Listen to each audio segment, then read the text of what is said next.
Howdy! Welcome to Aspire Mountain Academy.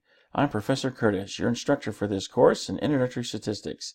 In less than 10 minutes, this video demonstrates how to calculate basic probabilities. Let's get started.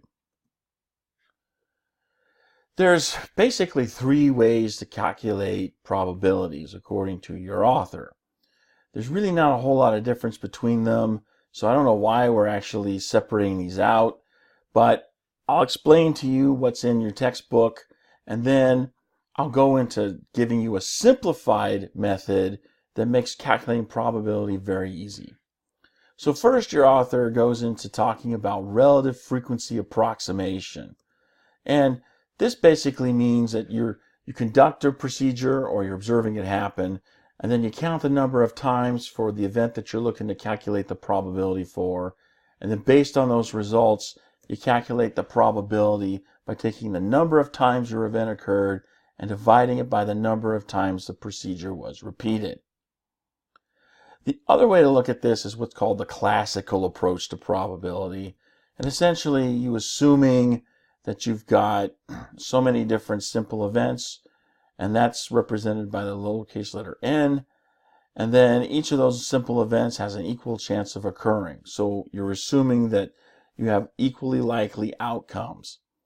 Then the event A that you're interested in calculating the probability for is going to occur in S of n ways. So then all you do is take S and divide by n, which is essentially the number of ways that A can occur, dividing it by the number of different simple events.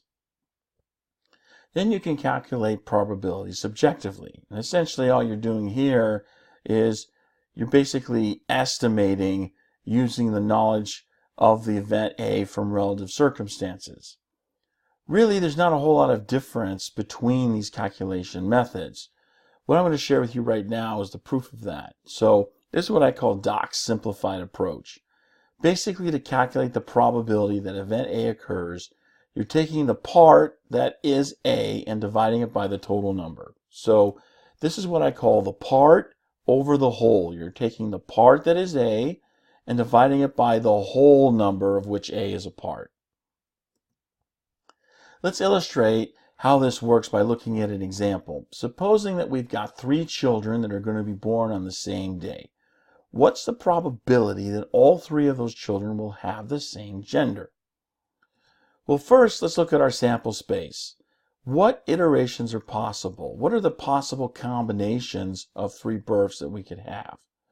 And you could list them all out, and this is what your sample space would look like. So you could have all 3 of them be boys, or the first 2 could be boys, and the last one could be a girl, and so on and so forth. So if we list all the different possible iterations or combinations, this is what we'd get. This is our sample space. Next, let's assume that it's equally likely to have a boy or a girl at each birth. That's a fair assumption. Technically, they're not exactly the same. It's not 50-50, but it's close enough to where it's safe to assume that they're equally likely. Now that we made that assumption, we can count the possibilities that match our event and then divide by the total number. So if event A means having 3 children of the same gender, okay, then the probability that event A is going to occur is calculated this way. This is your classical approach. The number of ways that A can occur is 2. Okay, how do we get the number 2? Well, look up at your sample space. Only 2 of those possible combinations have, everything being the same gender. So that's where the 2 comes from. There's only 2 possible combinations where you get all 3 having the same gender. The number of different simple events, so that's the 2, that's the part. And then the number of different simple events is 8, because there's 8 possible combinations in our sample space. This is the whole. So we take the part that is A, which is all 3 births being the same. We divide it by the whole, which is the total number in our sample space. 2 over 8 gives you 1/4, which turns into 25%. This then is the probability that all 3 children will have the same gender. Let's look at another example involving the M&M's data file that we have in StatCrunch. So go ahead and here in a minute, I'm going to ask you to stop the video. But first, I'm going to ask you a question. so you know what it is you're going to be looking for. So inside the data file in StatCrunch, I want you to use that data to answer this question. What is the probability of getting only one orange M&M in a single packet? So go ahead, stop the video here, go open the file in StatCrunch, and use what you've learned so far about probability to figure out the answer to this question. And then when you're ready, come on back and restart the video.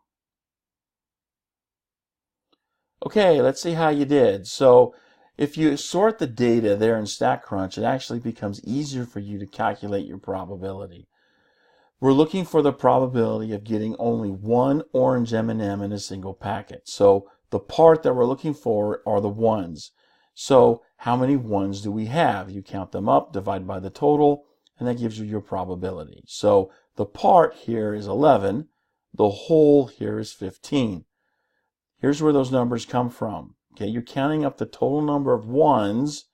That's the event that we're interested in, one orange M&M. So there's 11 of those ones there in our data set, and there's 15 data values total. So that's the whole. So 11 over 15, you divide that out, get 0.733. That then is the probability, which is expressed in decimal or in percent. You could say it's 73.3%. Okay, what is the probability of getting only two blue M&Ms in a single packet? Again, stop the video, go back into StatCrunch, see how you can calculate this. Okay, let's see how you did. So there in StatCrunch, you take the blue M&Ms. If you sort that column, here's what you get. You were looking for only two blue M&Ms. So how many twos do we have here in our data set? Well, there's only one out of 15 total, so the part over the whole gives us 1 over 15. Again, here's where we get those numbers. There's only 1, 2 in the data set, so there's our part, that's the 1. Then there's 15 numbers total, so that's the whole 1 over 15 gives us 0.067 or 6.7%. Let's try one more. What's the probability of getting only 4 green M&Ms in a single packet? Again, go back to our M&Ms data file there in StatCrunch and see if you can calculate this probability. Okay, let's see how you did. Here's what you should get when you sort the data for the green M&Ms. And we're looking for only 4 green M&Ms. So you just count the number, put it over the whole. In this case, the part is going to be 3 because there's only 3 4s in our data set. The whole, again, is 15 because there's only 15 data values in the whole set. 3 over 15 is 1 over 5, or 0.2, which is the same as 20%. And that brings us to the end of this mini lecture. I hope you found it helpful. You can find more mini lectures for this and other courses at AspireMountainAcademy.com. Thanks for watching. I'll see you in the next video.